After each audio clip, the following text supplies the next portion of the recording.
boy, he calls me a commie because I'm a Democrat. Boy, he sure did give me hell with that letter. I told him, I said, you know I'm a Democrat. So, and his birthday's coming up too, so I sent him $5.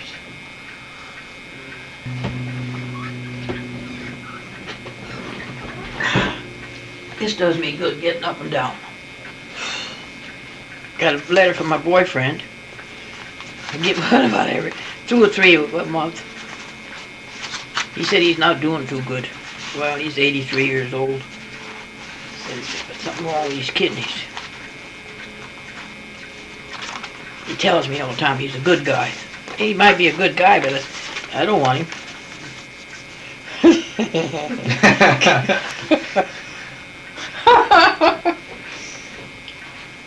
See what I mean? These damn doctors, all they do is want your money.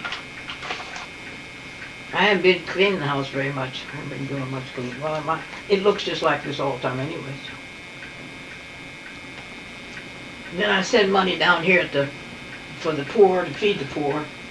Vincent de Paul and Salvation Army. $100 a year, maybe more than that. But then I'll just give the church $100 a year. That's good enough.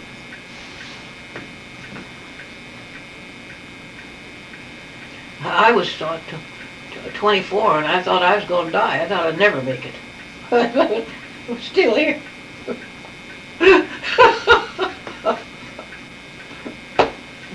I don't know how your mother had so many kids. I don't know how she had so many kids. You. Nothing but trouble, that's all they are. But they don't seem to, you say something about it, they get mad at you. They think, I should drive my own business.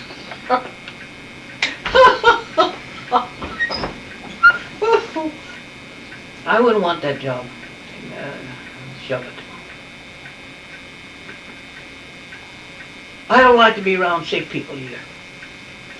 I started to be a nurse. I started to be a nurse and I started at Mary's Hospital in Phoenix. I worked two weeks and that was it. You know what I had to do? Carry all the stinking pots. You know when people take anesthetics and stuff, when there's surgery, it'll stink. Oh, I could die. Hell with it. I said, man, I'll stink for months when I quit.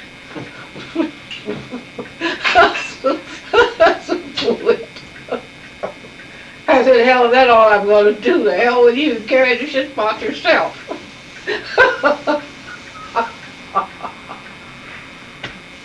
When you were younger, you lived in Arizona?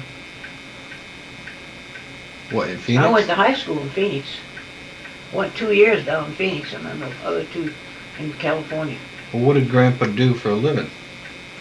Whatever he could get to do. See, my dad had no education at all. He could read, but he couldn't write. He'd write you a letter, shit, he spelled every wrong word. He couldn't even read it, he didn't know what he was talking about. All he could do was sign his own name, that's about all he could do. Well, his folks died young, you know, so he was kicked from here to there, and his aunt and uncles took care of him. And then when they'd get mad at him, they'd throw him up in the attic and throw a blanket up there, and there'd be 5 or 6 foot of snow outside and colder than hell, and he'd be laying up there in the attic, and they'd buy him shoes that were too small, and he couldn't stand walking in those shoes to school, so he'd pull the shoes off and walk stocking feet to school, and stay all day in school and carry the shoes. Oh, my dad's feet was all out of shape. Corn on each toe. He had a hell of a lot of that. But the trouble of it, he took it out on those kids. They should have never done that.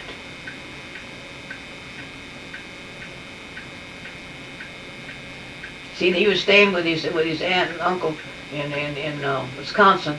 So then that's where he was born. And then they wandered to Nebraska. His mother had a brother that lived in Crofton, Nebraska, and they had a big family too. So then Uncle Henry, he was the oldest, so he gathered them all up and moved to Nebraska. I never did know how he got there, if it was on a train or how, I don't have no idea. It's too bad that we hadn't talked about stuff like that before Uncle Henry died. It's too shameful.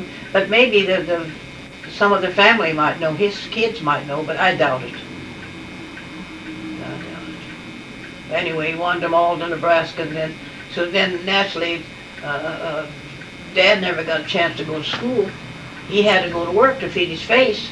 So then he went on and worked on cattle ranches and milk cows and feed hogs, and that's what he did. Just he was kind of an all-around man on the farm until he got married. I think he got married. He had about $10,000 saved when he got married to my mother. That's a lot of money. Those days.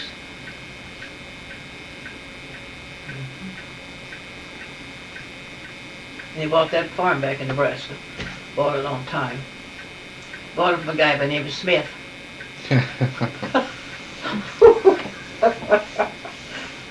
He lived in South Dakota.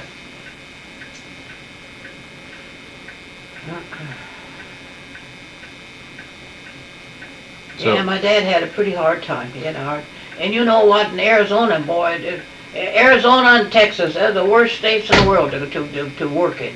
They don't pay you nothing. I don't know how it is now. But boy, it's terrible. Work you all day for 50 cents a day, 25 cents a day, whatever they want to pay you. well, why did he leave? If he had a farm in Nebraska, why did he Oh, leave? he left there because he got that terrible flu, World War I. They was dying like flies, and his dad got that flu too, and he almost died too, there on the farm. And that's when then he had been, just before he got the flu, he bought 13 milk cows.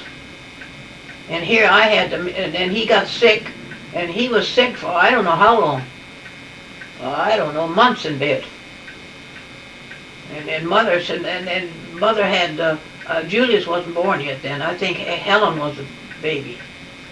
I think Helen was the baby. Yeah, I think, yeah. But see, and I wasn't very old, and I had to milk all those 13 cows. What about Lloyd? Oh, that Lloyd, all he does something to get it hard, gets a thick, tough tick, that's all. He couldn't milk worth of shit. He just played with it. He didn't know he couldn't milk at all.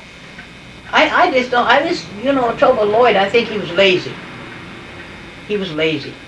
And a lot of times we'd work out in the fields and places.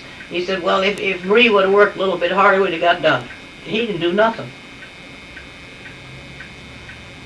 And Lloyd was Dad's pet, and I always got the hell of everything.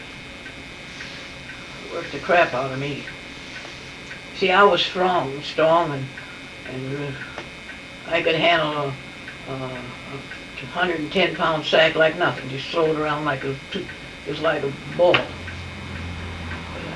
But now I can't even hardly lift a ball. I'm so damn all in. Lost all my strength. I just don't have no strength at all anymore. I can't hardly shovel, can't hardly push a lawnmower.